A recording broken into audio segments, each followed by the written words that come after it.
So here we are on Lent 4. And this week we're looking at an atonement story that may not have a familiar title for you. A lot of people have heard of victorious atonement and sacrificial atonement.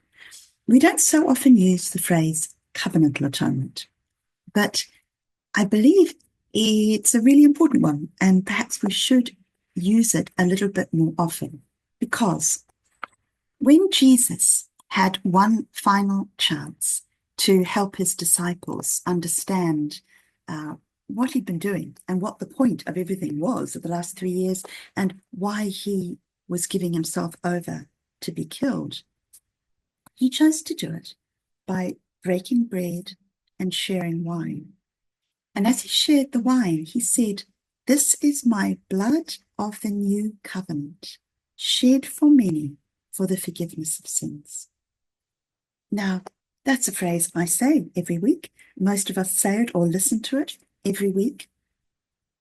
What does it actually mean? And where do we get blood of the new covenant? And how is the new covenant actually going to do anything, particularly in terms of atoning? And how does the covenant get connected with forgiving sins? There's so many questions around this.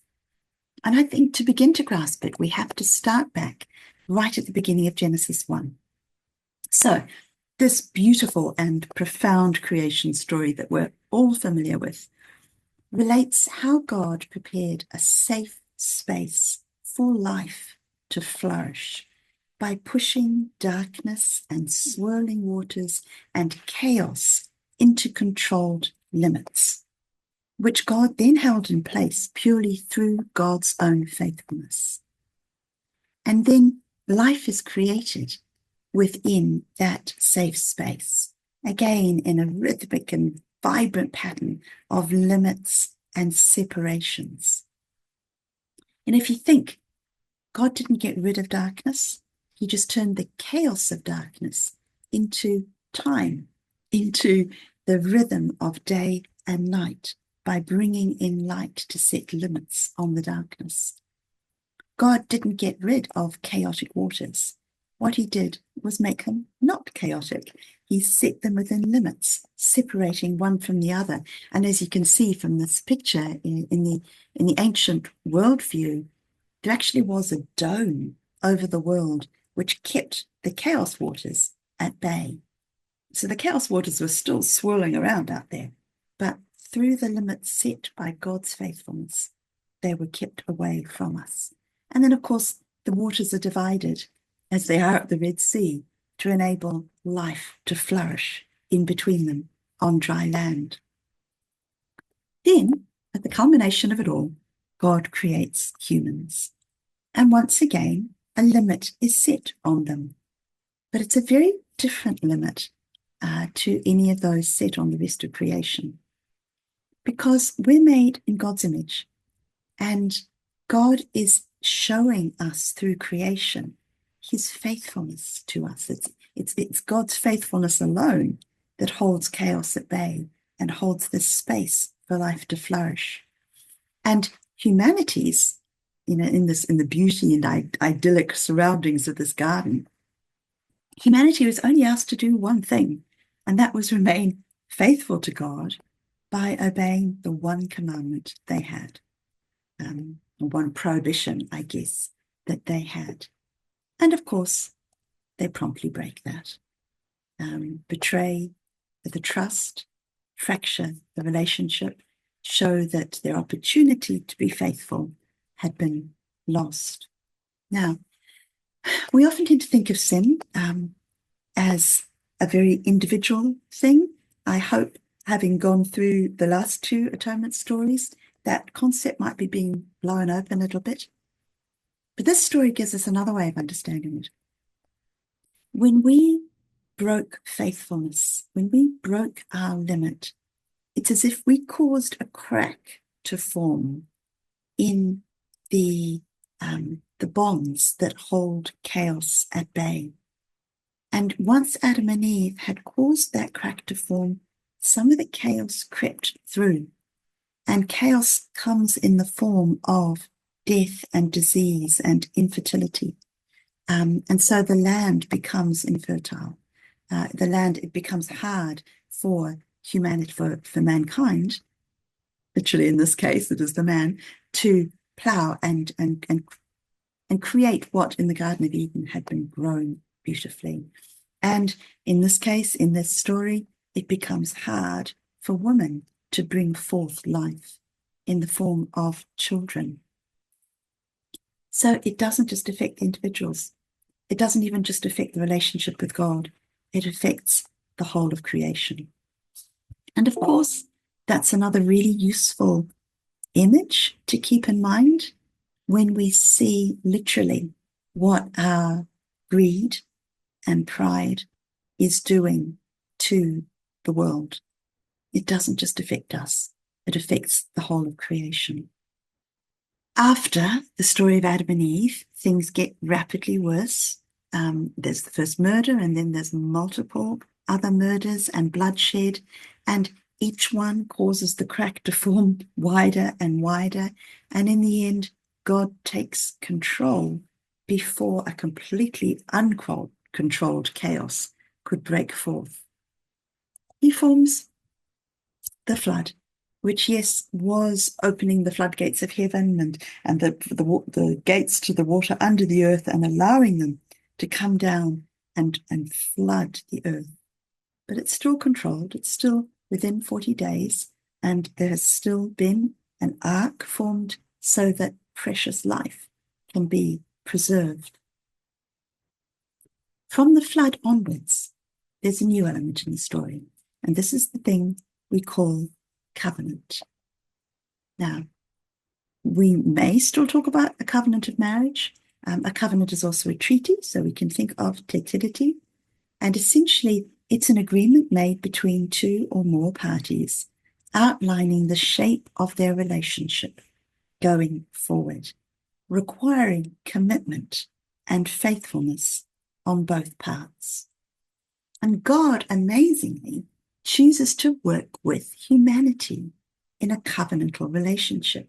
This is despite everything that's happened up to the time of the story of Noah. And this covenant is, of course, something that humanity continues and repeatedly continues to break. Every time the covenant is broken, a crack forms, chaos comes down on the people and on the land. And every time, God covers over that crack again. Right near the beginning of the instructions to build an ark, Noah is told to cover the ark in tar. And that word for cover is the same word as atone. And essentially the tar is there to prevent the chaos waters leaking through any cracks and affecting life on the ark. And what God does every single time that a covenant is broken and chaos falls on the earth, he atones by covering over that crack, making a new covenant, and at the same time, making a new creation. So the flood is the most perfect kind of example of this. He closes the gates between heaven or earth and the chaos waters above and below. So he covers over the crack. He makes a covenant with Noah and launches him out into this new creation. But the same thing happens again and again. So we've got the flood one. We've got a covenant that's made with Abraham. And what is created is the family of God. There's a covenant that's made on Mount Sinai. And what is created is the whole people of God. There's a covenant made with David. And what is created is a whole kingly line. And so you can see this, you can trace this happening through the whole of the Old Testament, through all the prophets. Same pattern. God makes a covenant, humanity is disobedient. It causes a crack, a curse falls on them and on their land. God covers over that crack, makes atonement, forms a new covenant, which leads to a new creation, and the whole thing starts all over again. While God's grace is astounding, the repetitiveness of it all could be a little depressing. No matter what God does, we continue to be unfaithful. We continue to break the covenant and bring curse and chaos on our world. Now, will God eventually run out of patience? Fortunately not, because running through some of the prophets are these promises of a future covenant, which will be a covenant of peace or an eternal covenant, one that will not end. For the mountains may depart and the hills be removed, but my steadfast love shall not depart from you, and my covenant of peace shall not be removed, says the Lord, who has compassion on you. Time to pause there and see what insights we may be able to gain from stories of Narnia and Harry Potter.